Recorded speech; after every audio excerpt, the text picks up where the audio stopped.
پاکستان کے army chief field marshal Syed Asim Munir کا افغان جارحیت کے خلاف بھرپور جواب دینے کا عزم دراصل پاکستان کے قومی دفاع اور خود مختاری کے عزم مصمم کی عکاسی کرتا ہے۔ افغانستان کی سرزمین سے پاکستان کے اندر ہونے والی دہشت گردانہ کارروائیاں، سرحدی جھڑپیں اور تخریبی سرگرمیاں ایک عرصے سے پاکستان میں تباہی اور معصوم شہریوں کی شہادتوں کا باعث بنتی جا رہی ہیں۔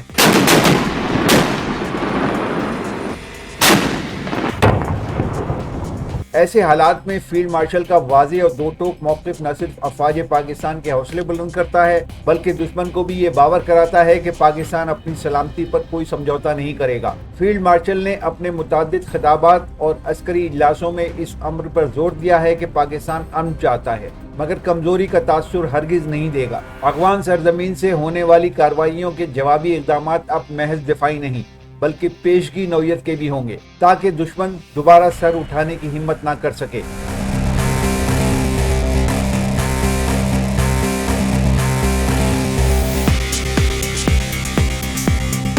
ان کے مطابق دہشت گردی یا سرحد پار سے کی جانے والی کسی بھی مداخلت کا جواب ریاستی وقار کے مطابق طاقت اور تدبر کے ساتھ دیا جائے گا۔ یہ عزم اس بات کا مظہر ہے کہ پاکستان ماضی کی طرح محض رد عمل تک محدود نہیں رہے گا بلکہ اپنی سرحدوں کے دفاع کو ہر قیمت پر یقینی بنائے گا۔ فیلڈ مارشل کی قیادت میں نہ صرف عسکری حکمت عملی میں استحکام پیدا ہوا ہے بلکہ عوام میں بھی یہ احساس بیدار ہوا ہے کہ ملک کے دفاع کے لیے ایک مضبوط اور بااعتماد قیادت موجود ہے۔ افغان جارحیت کے خلاف واضح پیغام دراصل ایک نئے دور کا آغاز ہے جس میں پاکستان اپنی سلامتی کو ترجیح اول قرار دے چکا ہے۔ فیلڈ مارشل سید عاصم منیر کا یہ عزم دشمن کے لیے انتباہ، دوستوں کے لیے یقین دہانی اور پاکستانی عوام کے لیے ایک اعتماد کی علامت بن چکا ہے کہ پاکستان اپنی سرزمین پر کسی بھی قسم کی جارحیت اور دہشت گردی کو برداشت نہیں کرے گا اور اگر دہشت گردی ہوئی تو اس کا جواب پوری قوت سے دیا جائے گا۔